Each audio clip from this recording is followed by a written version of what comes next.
Bom dia, muito bem-vindo ao Cidade Entrevista. E hoje nós vamos falar de tecnologia e como ela influencia na vida das pessoas e também na educação de crianças e até adultos. A nossa convidada é a Marta Furlan. Bom dia, seja muito bem-vinda. Bom dia, Raquel. Obrigada pelo convite para participar dessa temática tão importante. A Marta, que é pós-doutora em educação pela Unesp. Marta, o que está acontecendo? A gente pode começar falando sobre comportamento? Sim, comportamento, na verdade, nós somos frutos das nossas relações sociais. Conforme a sociedade vai sendo alterada, consequentemente, a educação e a formação desse homem, seja ele na condição de criança, adulto, também vai sofrendo grandes influências. Então, pensando no nosso comportamento de outrora e hoje, pensando dentro do século XXI, a chamada contemporaneidade, o século da contemporaneidade, nós percebemos, consequentemente, grandes mudanças, modificações, algumas benéficas, outras maléficas. Né? Então, Marta, as pessoas sempre dizem o seguinte, mas as gerações sempre passam, né? Não é, na época da minha avó era uma coisa, na época da minha mãe era outra, na minha outra, dos meus filhos é outra ainda. Mudou muito nos últimos tempos? Acelerou essa mudança? Uhum. Então, na verdade, nós tivemos um grande avanço, né? Com a Revolução Industrial, quando vem com a inserção da máquina, né, e a própria tecnologia, ela veio tomando um espaço significativo dentro da sociedade. E que bom também que nós mudamos, isso é um dado importante. Se a gente for olhar, não podemos viver de saudosismos, né, querer voltar ao passado. O que nós temos que observar é aquilo que muda, né, e aquilo que é importante para que possamos ter uma vida melhor, sem perder a nossa essência de humanização. Esse é um dado considerado, até porque somos um ser histórico, né, e cultural. Então, nós sofremos diante dessas alterações da vida, né, dessa terra comum que é o mundo, a sociedade. E não dá para negar que a tecnologia ela é muito mais presente hoje na vida das pessoas do que, não precisa nem ir muito longe, né, há 15, 20 anos. Sim, consideravelmente. Se a gente pegar até nossa própria infância, né?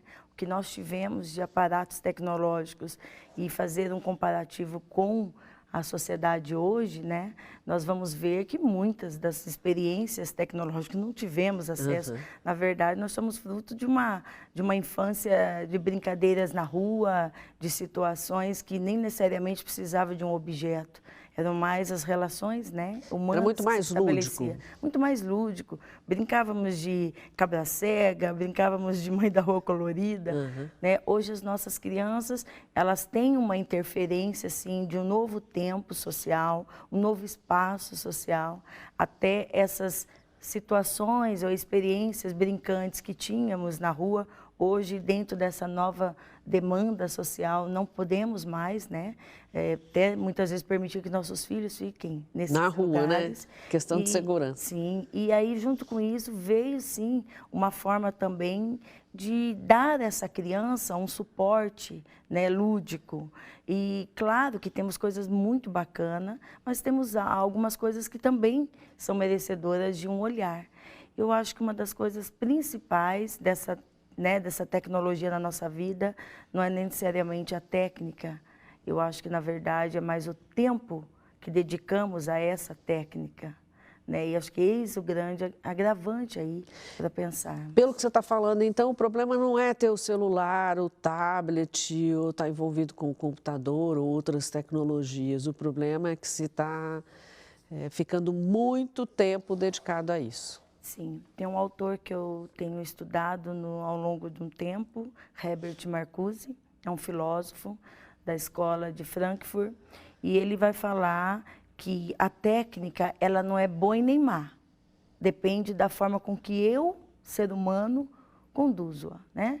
Então, na verdade, o que temos visto hoje? Se nós formos falar, não vou dar mais celular para o meu filho, nós também entraríamos numa visão retrógrada da sociedade. Até porque hoje muitas das nossas experiências, né, são feitas, movidas por esse aparato tecnológico.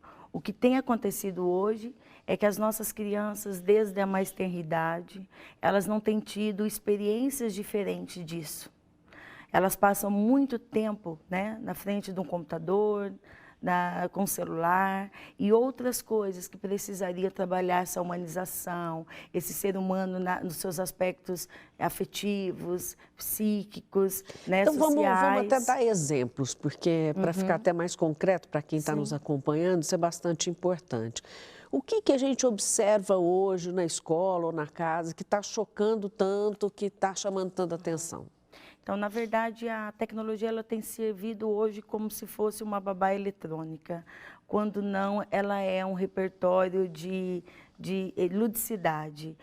O que tem acontecido são crianças muito sozinhas, que passam o maior tempo dentro dos seus quartos, solitárias, e esse é o período, principalmente até aproximadamente 8 anos, é um período de constituição de personalidade, de caráter, e muitas vezes essas experiências que elas estão tendo são experiências muito empobrecidas, de humanização, de relação do outro, de estar com o outro, né, de sentir essa questão mesmo do outro, seja uma criança mais velha ou menos, né, menor de idade, ou mais experiente, ou nós mesmos adultos.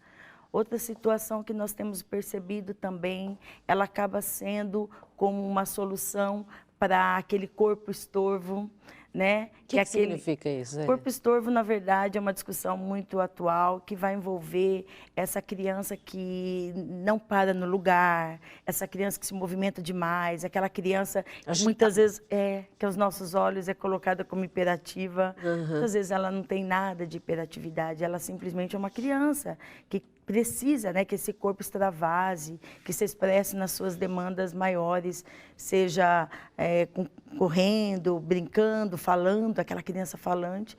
Muitas vezes a tecnologia ela entra, né, nesses momentos para disciplinar, né? Vamos pôr assim a palavra, né? Para promover uma educação, né, disciplinada. O filho está correndo demais, está terrível, falando, querendo conversar. Olha, vamos assistir um filminho aqui no celular. Senta aqui. Isso, vem aqui, olha aqui, vamos ouvir a musiquinha até. A gente, né, alguns acabaram banalizando com algumas musiquinhas que são trabalhadas dentro desse repertório infantil, porque acabam sendo bem impactantes, rítmicas, né? Que nem aquela galinha pintadinha, né? Então, o que acontece? Ela fica o tempo todo batendo num ritmo que acaba, querendo ou não, chamando a atenção da criança e mobilizando ela, né, para se concentrar naquilo. Então, nós temos isso. Temos também uma série... Os pais não percebem isso, que estão levando para um caminho que pode não ser bacana, que você não deixa o seu filho se expressar, ser criativo, falar, se relacionar com as pessoas, até brigar, discutir, ser gente, né? Isso faz parte também. O pai não percebe? Então, na verdade, isso também tem sido, a tecnologia ela nos trouxe também uma nova performance de ser humano. E parece-me que isso está muito natural. Aquilo que chocaria em outra sociedade, nós olhamos com naturalidade. Chocaríamos de ver uma criança no parque brincando livremente. Chocaríamos de ver uma criança expressando-se no chão com tintas e se sujando e ninguém fazer nada, né? Então, eu falo, nossa, como que deixa essa criança sujar desse jeito? Então, aquilo, por exemplo, que está ligado a um comum, porque a tecnologia ela também nos padroniza. Ela nos coloca num formato de sempre idênticos. Então, aquele que sai deste formato é o extraordinário, é o diferente, é que os olhos brilham, seja para o bem ou não. Então, se a gente olhar hoje, quando a gente vê uma criança que não está com o celular na mão, ou não está na frente de um jogo eletrônico ou coisas semelhantes, nós ficamos extremamente surpreendidos. Ora, extremamente entusiasmados de ver aquilo, chegamos até a expressar, nossa, que lindo, né? É a mesma coisa aquela criança que não come salada, verduras, de repente ninguém come, e aquela criança come, todo mundo fica, nossa, coisa mais linda, né? Ele come tomate, ele come alface.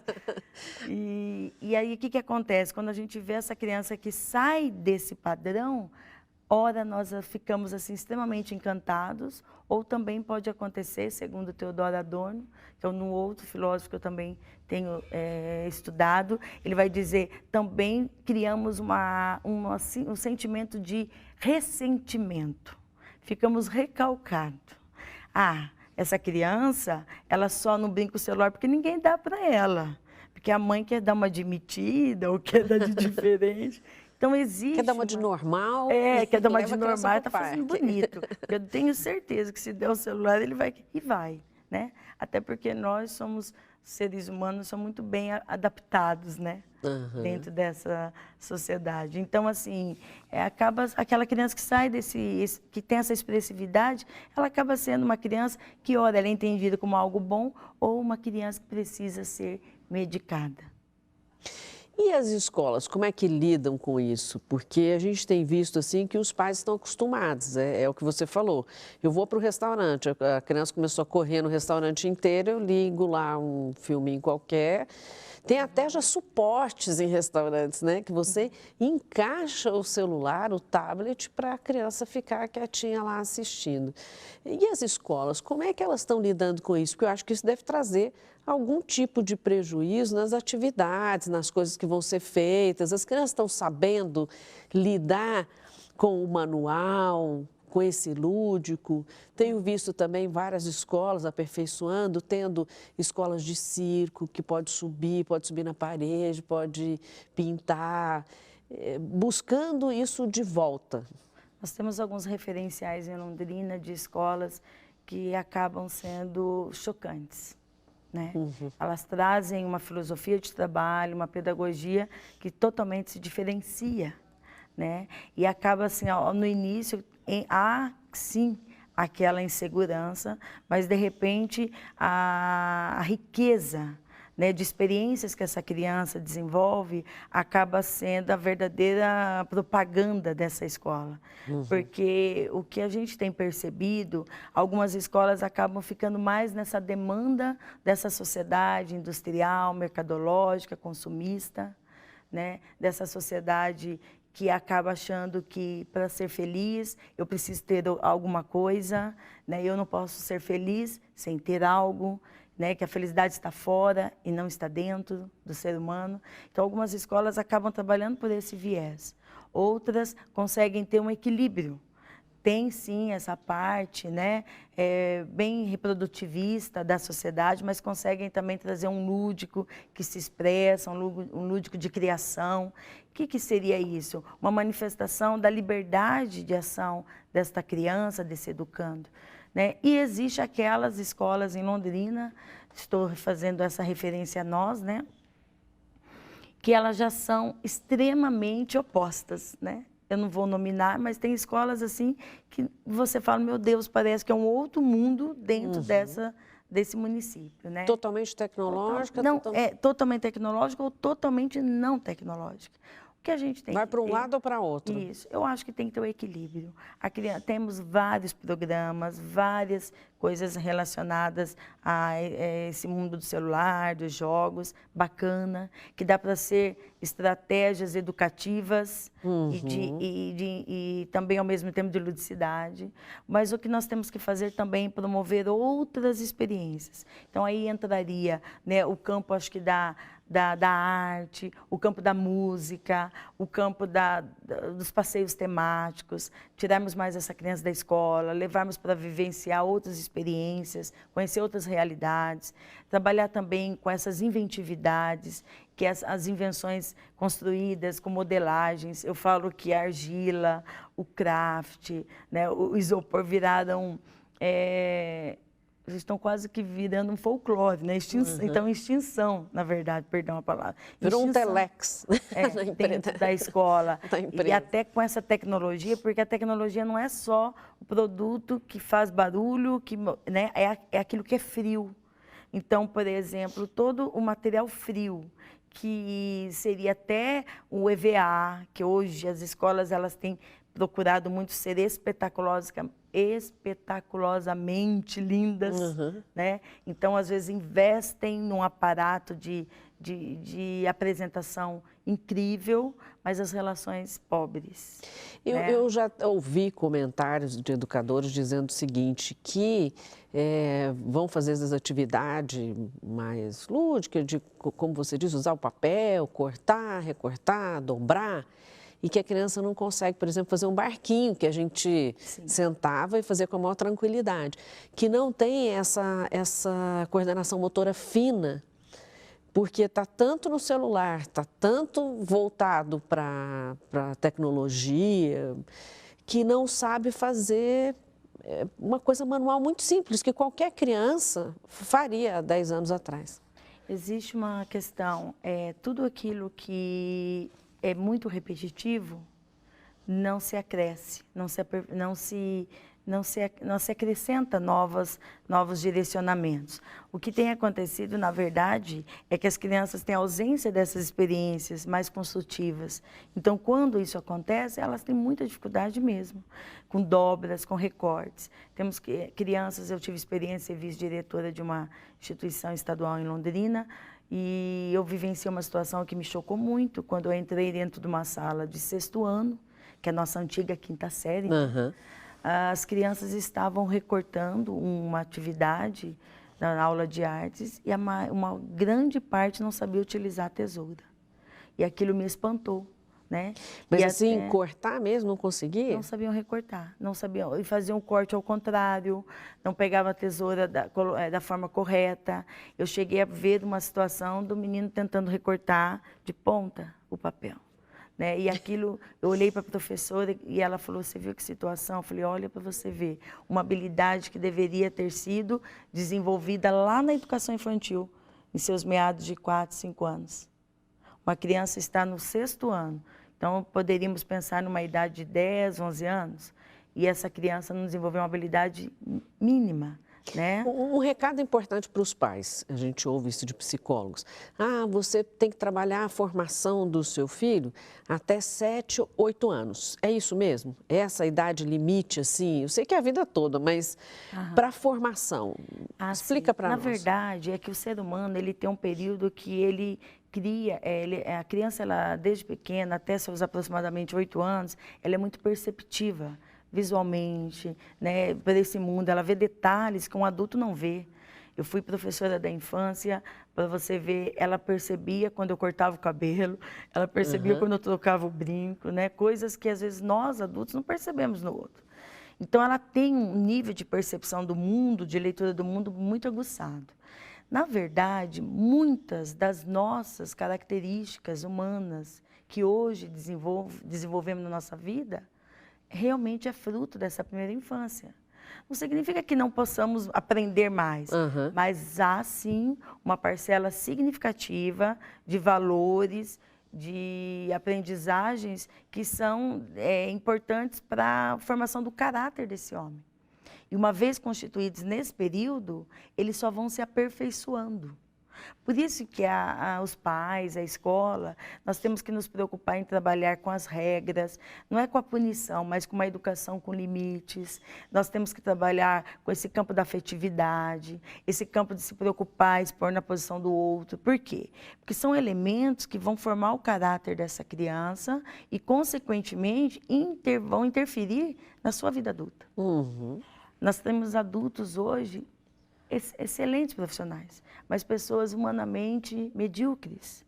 Pessoas que Em que sentido você fala? Medíocres no campo das relações, pessoas que só vê aquela visão narcísica, ela só vê a si mesmo. É uma pessoa que, na verdade, ou às vezes ela depende muito só do outro para ela poder se ver. Então ela não se conhece, ela precisa sempre de opinião dos outros para que ela possa constituir a sua própria estabilidade no mundo. Uma pessoa que no campo de conflitos não consegue, acaba se infantilizando, tendo atitudes infantis diante a obstáculos, a frustrações. Professora Marta, esse assunto é importante, nós vamos continuar falando sobre ele no próximo bloco. Eu vou chamar o intervalo, é bem rapidinho, mas a gente já volta falando desse novo adulto também.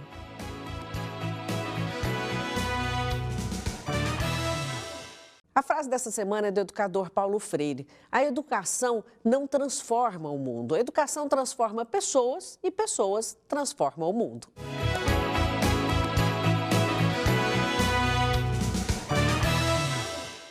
E voltamos com o Cidade Entrevista, hoje falando sobre tecnologia e como ela influencia no comportamento e, obviamente, na educação de crianças e adultos. A nossa convidada é a professora Marta Furlan, que é pós-doutorada em educação. Marta, no último bloco a gente estava falando sobre a infantilização do adulto e dessa nova maneira de se enxergar, porque ele se vê mais como um personagem na internet, nas mídias sociais, do que uma pessoa. Aliás, porque ele até aprendeu isso lá de trás ou ouviu isso no próprio pai. Isso é muito comum hoje. Na verdade, o que temos visto é um adulto que está doente, adoecido, no campo da sua própria identificação. Claro, não vou generalizar, mas há uma tendência, quando nós fazemos, como se diz, um percurso pelas redes sociais, nós vamos vendo como esse adulto ele está extremamente empobrecido da sua autoidentidade, da sua autoaceitação. Então, ele precisa o tempo todo estar se propagando, se mostrando, né? Dizendo ao mundo que ele existe, né? E às vezes a gente vê coisas bem simples. Ele vai almoçar, ele tem que postar uma foto, ele vai fazer uma situação, ele posta foto, né? Ele tem a necessidade de que o outro perceba. Existe até um ditado muito forte, né? Só se percebe quem realmente se faz perceber. Na verdade, e em cima disso, nós vamos vendo isso de uma forma extremamente complexa, né? Quando ele vai se expondo em demasia. E né? é uma desconfiguração assim, de conteúdos mesmo, né? Sim. A pessoa, ao invés dela procurar ter alguma coisa importante que ela enxergue nela, trabalhar isso, né? Seja para a vida pessoal, para o trabalho, ela acaba tendo que se ver na internet como um personagem que nem ela. Perfeito. E até um ponto importante, dizendo coisas que não sabe, mas aquela história, pelo menos estou falando, né? Expondo opiniões totalmente equivocadas, mas para não perder o fluxo dessa ilusória comunicação e, consequentemente, se propagando de uma forma que acaba, ao invés de fortalecer a sua individualidade, acaba banalizando a sua própria imagem em redes sociais. Eu acho que nós nunca tivemos tão empobrecidos dessas experiências familiares. Estamos juntos, mas não envolvidos, incluídos. Participamos dos mesmos almoços, mas nunca estamos realmente nos relacionando. Todo mundo com o celular na mesa. Isso é até visível dentro dos shoppings, né? Que nós vamos ver às vezes até nos incomodam, né? Todo mundo sentado, almoçando e todo mundo com seu celular, né, mexendo, e às vezes vira para o outro e fala, olha isso daqui, mostra a imagem, e volta, né, para o seu mundo, que um autor até usa um termo muito interessante, Raquel, que chama a sociedade multitela. Nós vivemos uma sociedade multitela. Né? Bom, nosso tempo está encerrando, mas eu queria que você deixasse um recado sobre esse comportamento, um alerta aí para os pais que estão construindo o futuro dos seus filhos. Ajudando a construir, né? Sim. Eu acredito que nós somos referência, nós temos uma grande responsabilidade, uma grande empreitada, que é a educação de nossas crianças, seja na qualidade de pais, seja na qualidade de educadores, né? Como professora que sou. Eu acho que nós temos que ter o equilíbrio, o bom senso. Eric Fromm vai dizer na sua obra, na sua obra sobre tema liberdade, agora fiquei em dúvida, mas ele vai dizer do equilíbrio entre a razão e a emoção. Precisamos ter essa dosagem muito bem. Então, assim, podemos oferecer esses aparatos para as crianças? Podemos, mas podemos oferecer outras coisas boas também. Mostrar a ela que as relações, a aprendizagem, o amor está nas coisas simples da vida. Às vezes me faz muito lembrar quando nós íamos ao Igapó para tomar o famoso caldo de cana, né? Nós vínhamos de uma infância muito simples e meu pai falava, não tem problema. Quando o pai receber, nós vamos lá no Lago Igapó para tomar um caldo de cana. E nós ficávamos à espera daquele dia tão precioso. Coisas simples, mas que surtiram grandes experiências na minha vida e, consequentemente, surgirão também nas vidas das crianças, né? Com certeza. Marta, muito obrigada por compartilhar aqui seu conhecimento conosco. Ficou um recado aí super especial para os pais. Foi um prazer. Obrigada. Prazer tudo meu, querida. Obrigada. Bom, Cidade Entrevista ficando por aqui. Eu espero você no próximo sábado, 9h30 da manhã.